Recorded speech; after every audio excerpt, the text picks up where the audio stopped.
la evaluación del estado general del paciente tenemos a los signos vitales. En esta ocasión hablaremos de la tensión arterial. Definiciones. Presión arterial es la fuerza o empuje de la sangre en el interior sobre las paredes arteriales y que distiende la pared arterial. Tensión arterial es la resistencia que oponen las paredes arteriales a la presión sanguínea.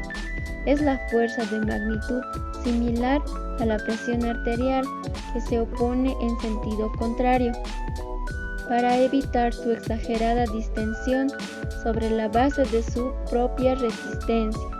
De ahí el nombre del tensiómetro, donde al medir una se obtiene el valor de la otra.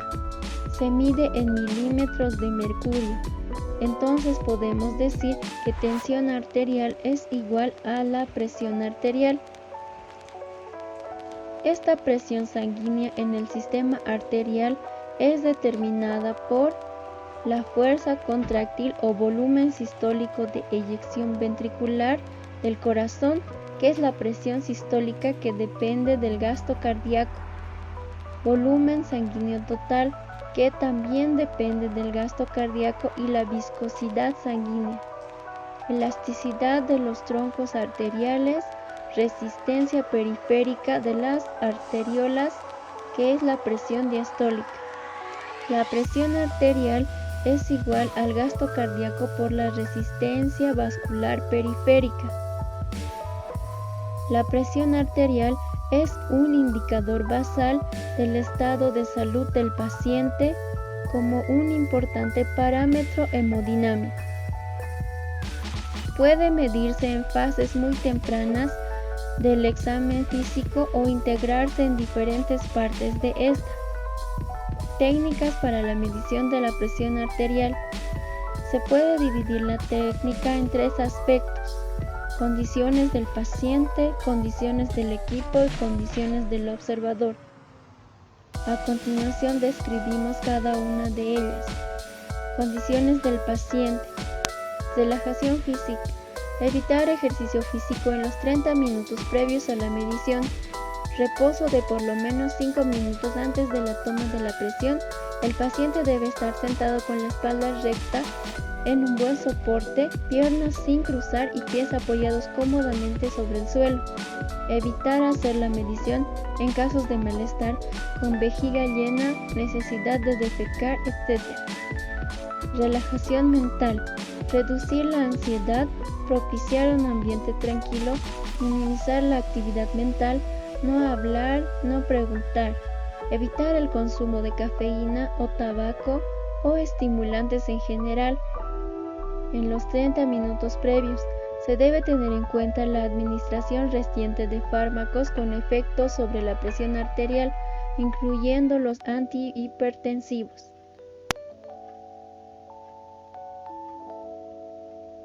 Tener precaución de nunca aplicar el brazalete en una extremidad que tenga una conexión de acceso al equipo de hemodiálisis, catéter o fístula arteriovenosa. Si el paciente sufre mareos o vértigos posturales, la presión arterial en el brazo debe medirse con el paciente de pie. Condiciones del equipo. Un esfingomanómetro está constituido por un manguito o un brazalete con una bolsa hinchable, un manómetro y un bulbo de bombeo de goma, con una válvula de control de presión que permite inflar y desinflar la bolsa.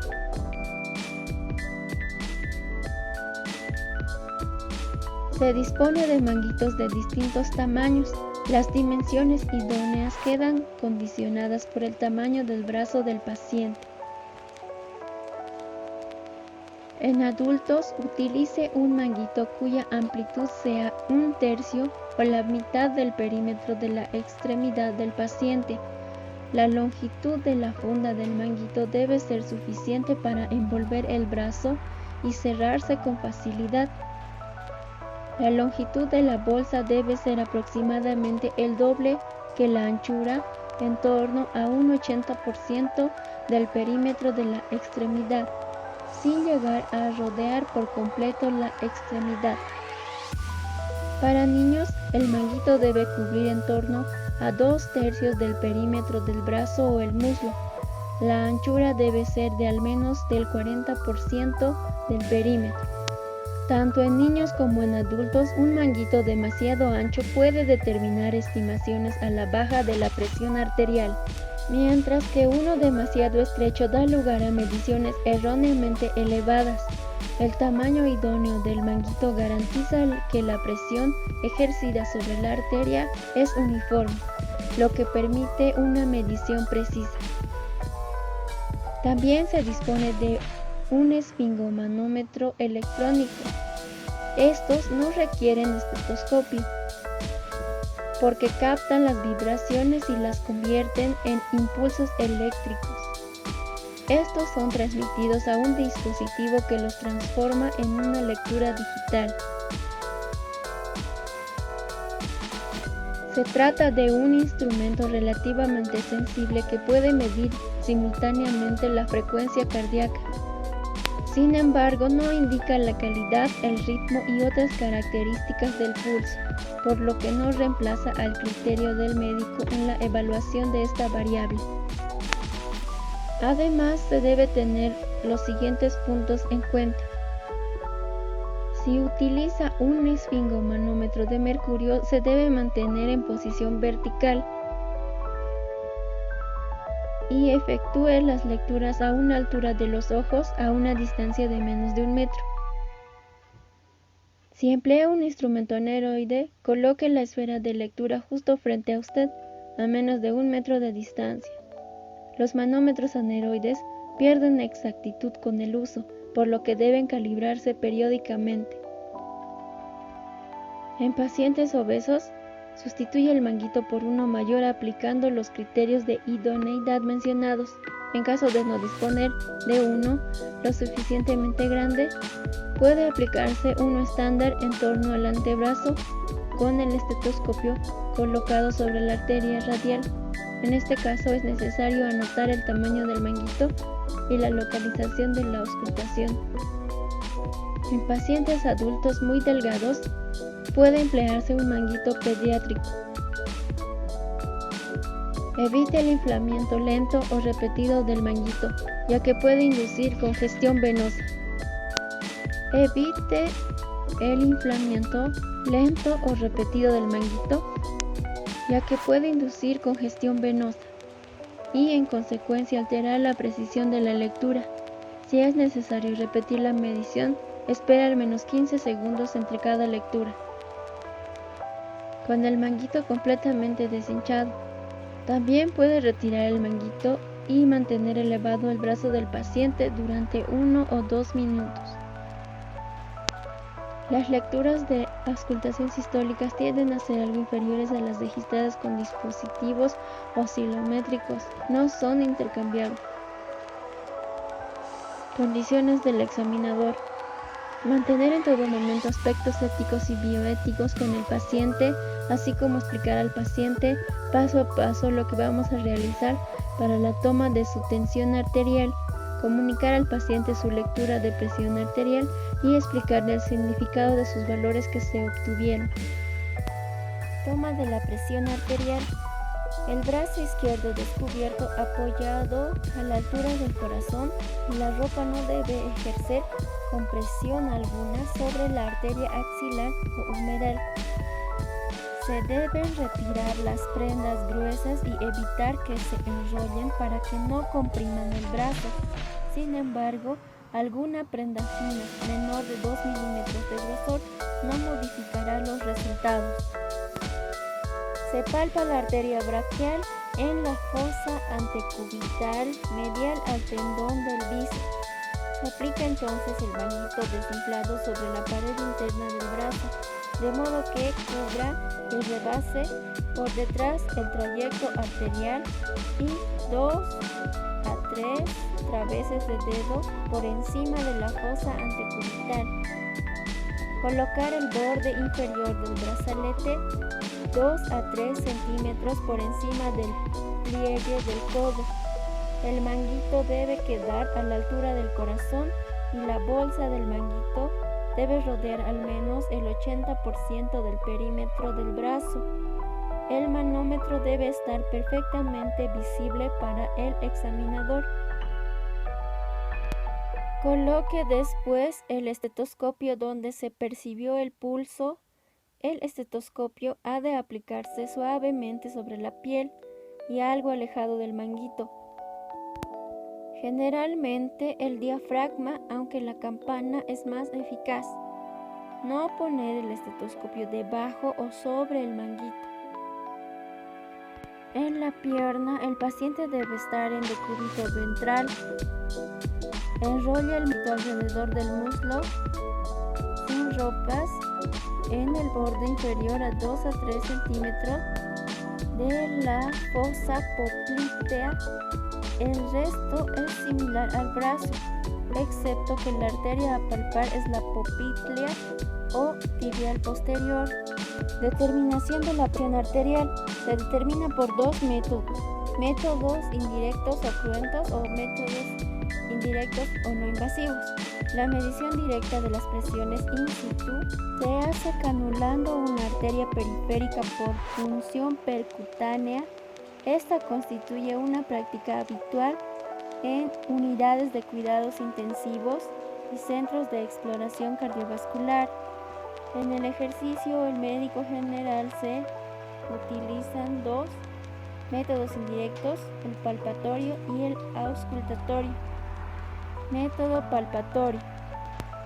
Se basa en comprimir la arteria y tomar como presión sistólica aquella que se registra en el manómetro cuando aparece el pulso arterial.